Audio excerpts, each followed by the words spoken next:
ಅವ್ರಿಗೆ ಎಚ್ಚರ ಆಗಂಗಿಲ್ಲ, ಮಲ್ಕೊಂಡ್ಲಿ ಬಿಡತ್ಲಾಗೆ. ನಾನು ಹೋಗಿ ಸ್ವಲ್ಪ ಸ್ನಾನ ಗಿನ ಮಾಡಿಕೊಂಡು ಬೇರೆ ನನ್ನ ಕೆಲಸ ಮಾಡ್ಕೊಂಡ್ಮೇಲೆ. ಅಯ್ಯೋ, ಬೆಳಗಾಗಿದೆ ಗೊತ್ತಾಗಲಿಲ್ಲ. ನಿನ್ನೆಲ್ಲ ಫುಲ್ಲು ಟಯರ್ಡ್ ಆಗಿಬಿಟ್ಟಿತ್ತು, ಹಾಗಾಗಿ ಎಚ್ಚರನೇ ಆಗಿಲ್ಲ.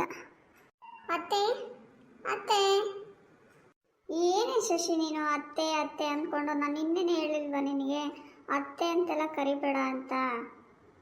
ಅಲ್ಲ ಅತ್ತೆ, ನೀವು ನನ್ನ ಗಂಡನ ಅಮ್ಮ ಅಲ್ಲ, ಹಂಗಾಗಿ ಸಂಪ್ರದಾಯವಾಗಿ ನೀವು ಅತ್ತೆನೇ ಆಗಬೇಕು. ಹಂಗಾಗಿ ನಾನು ಅತ್ತೆ ಅಂತಲೇ ಕರಿತೀನಿ. ಇದರಲ್ಲಿ ಏನು ತಪ್ಪಿದೆ ನೋಡಿ? ಓಲ್ಡ್ ಫ್ಯಾಷನ್ ಎಲ್ಲ ಬಿಡಬೇಕಪ್ಪ. ಈ ಲೇಟೆಸ್ಟ್ ಆಗಿರೋ ಫ್ಯಾಷನ್ನು ನೀನು ಫಾಲೋ ಮಾಡಬೇಕು. ಅಮ್ಮ ಅನ್ನೋದ್ರಲ್ಲಿ ಏನು ತಪ್ಪಿದೆ? ಸರಿ ಬಿಡಿಯತ್ತೆ, ಇನ್ನು ಮುಂದೆ ನಿಮ್ಮನ್ನ ಅಮ್ಮ ಅಂತ ಕರಿತೀನಿ, ಹಾಗೆ ಮಾವನ್ನ ಅಪ್ಪ ಅಂತ ಕರಿತೀನಿ, ನಿಮ್ಮ ಮಗನ್ನ ಅಣ್ಣ ಅಂತ ಕರಿತೀನಿ, ಆಗ್ಬೋದಾ? ಅಲ್ಲ ಕಣೆ, ತಾಳಿ ಕಟ್ಟಿದ ಗಂಡಗೆ ಯಾರಾದರೂ ಅಣ್ಣ ಅಂತಾರೇನೆ, ಏನಂತ ಮಾತಾಡ್ತೀಯ ನೀನು? ನೀವೇ ಹೇಳಿದ್ರಲ್ಲತ್ತೆ ಅಮ್ಮ ಅನ್ನು ಅಪ್ಪ ಅನ್ನು ಅಂತ, ಅದಕ್ಕೆ ನೀವು ಅಪ್ಪ ಅಮ್ಮ ಆದ್ಮೇಲೆ ಅವ್ರ ಅಣ್ಣ ತಾನೇ ಆಗೋದು ನನಗೆ. ಅಮ್ಮ ಮಾತಾಯಿ ಶಶಿ, ನಿನಗೆ ಹೆಂಗೆ ಇಷ್ಟ ಬರುತ್ತೋ ಹಂಗೇನೇ ಮಾತಾಡ್ಸಮ್ಮ. ಅದಿರಲಿ ಅತ್ತೆ, ಏನು ಬೆಳಿಗ್ಗೆ ಇವತ್ತಿಷ್ಟು ರೆಡಿ ಆಗಿಬಿಟ್ಟಿದ್ದೀರಲ್ಲ, ಏನಾದರೂ ಹೊರಗಡೆ ಹೊರಟಿದ್ದೀರಾ? ಹಾಗೇನಿಲ್ಲ ಕಣೆ ಅಮ್ಮ, ನಾನು ಮೇಕಪ್ ಮಾಡ್ಕೊಂಡ್ದಲೇ ರೂಮಿಂದ ಹೊರಗಡೆನೇ ಬರಲ್ಲ, ಗೊತ್ತಾ? ಹೌದಾ ಅತ್ತೆ, ನನಗೆ ಗೊತ್ತೇ ಇರಲಿಲ್ಲ ನೋಡ್ರಿ. ಅತ್ತೆ, ಇವತ್ತು ತಿಂಡಿ ಏನು ಮಾಡಲಿ? ತಿಂಡಿ ನಾನು ಆಮೇಲೆ ಹೇಳ್ತೀನಿ, ಮೊದಲು ನಾನು ದೇವ್ರ ಪೂಜೆ ಮಾಡಬೇಕು, ಆಮೇಲೆ ತಿಂಡಿ ಏನು ಮಾಡಬೇಕು ಏನು ಮಾಡಬಾರ್ದು ಅಂತ ಹೇಳ್ತೀನಿ. ಸರಿ ಅತ್ತೆ, ಹಾಗಾದರೆ ನಾನು ಬೇರೆ ಕೆಲಸ ಇದೆ, ಅದನ್ನು ಮಾಡ್ಕೊಳ್ತಾ ಇರ್ತೀನಿ. ಅಷ್ಟೊತ್ತಿಗೆ ನೀವು ದೇವ್ರ ಪೂಜೆ ಮುಗಿಸ್ರಿ. ಅಪ್ಪ ದೇವ್ರೆ, ಎಲ್ಲರಿಗೂ ಆರೋಗ್ಯ ಆಯಸ್ಸು ಕೊಟ್ಟು ಕಾಪಾಡು. ನನಗೆ ಮಾತ್ರ ಸ್ವಲ್ಪ ಸ್ಪೆಷಲ್ಲಾಗಿ ಆಶೀರ್ವಾದ ಮಾಡು ದೇವ್ರೆ. ನನ್ನ ಆಯಸ್ಸು, ಆರೋಗ್ಯ, ವಯಸ್ಸು ಎಲ್ಲ ದಿನ ದಿನಕ್ಕೂ ಕಮ್ಮಿ ಆಗಬೇಕು. ನಾನು ಇನ್ನೂ ಚೆನ್ನಾಗಿ ಕಾಣುವಾಗಿ ಸಹಾಯ ಮಾಡು. ನನ್ನ ಮೇಕಪ್ ಆಗಲಿ ಯಾವುದೂ ಕಮ್ಮಿ ಆಗಬಾರ್ದಪ್ಪ ದೇವ್ರೆ.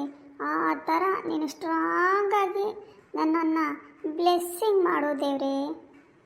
ಅಲ್ಲ ಕಣೆ, ಪೂಜೆ ಮಾಡೋಕ್ಕೂ ಇಷ್ಟೊಂದು ಮೇಕಪ್ ಮಾಡ್ಕೊಂಬರ್ಬೇಕೇನೆ? ನಿಮಗೇನು ಗೊತ್ತಾಗುತ್ತಪ್ಪ ಈ ಥರ ಎಲ್ಲ ಮಾತಾಡ್ತೀರಾ?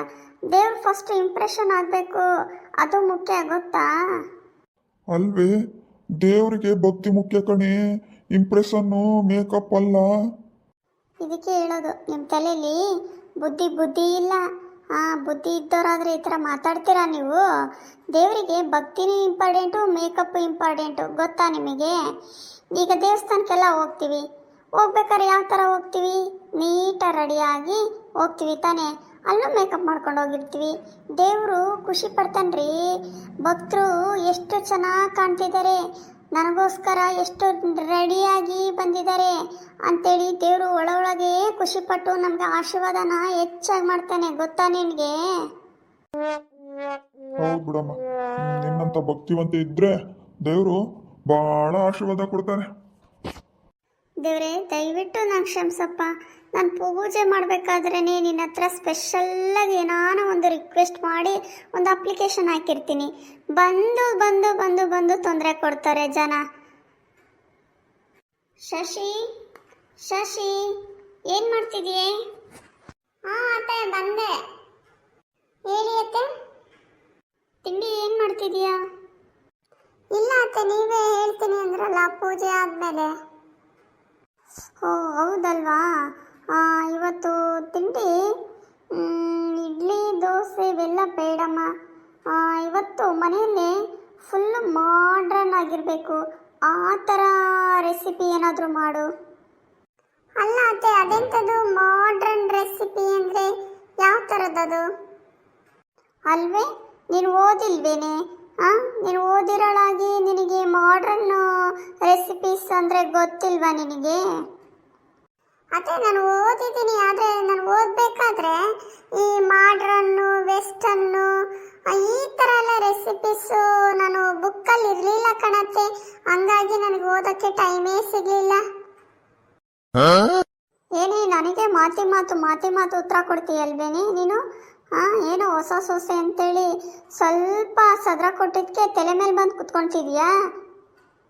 ಅದೇ ನಾನೆಲ್ಲದೆ ನಿಮ್ಮ ತಲೆ ಮೇಲೆ ಕೂತಿದ್ದೀನಿ. ನಾನು ಕೂತಿಲ್ಲ ಏನಿಲ್ಲಪ್ಪ, ಇಲ್ಲಿ ನೆಲದ ಮೇಲೆ ನಿಂತಿದ್ದೀನಿ. ನೆಲದ ಮೇಲೆ ನಿಂತ್ಕೊಂಡು ಮಾತಾಡ್ತಿದ್ದೀನಿ. ನಿಮ್ಗೆ ಯಾಕೆ ಆ ಥರ ಅನಿಸ್ತಾ ಇದೆ? ನೀನು ತುಂಬ ಜಾಸ್ತಿ ಮಾತಾಡ್ತಿದೀಯಾ. ಅಲ್ಲತ್ತೆ, ನಾನು ಮಾತಾಡಿಲ್ಲ ಅಂದರೆ ಕೆಲಸ ಆಗಬೇಕಲ್ಲತ್ತೆ. ಈಗ ಅದಿರಲಿ ಅತ್ತೆ, ತಿಂಡಿ ಏನು ಮಾಡಬೇಕು ಅದನ್ನ ಹೇಳತ್ತೆ ಫಸ್ಟು.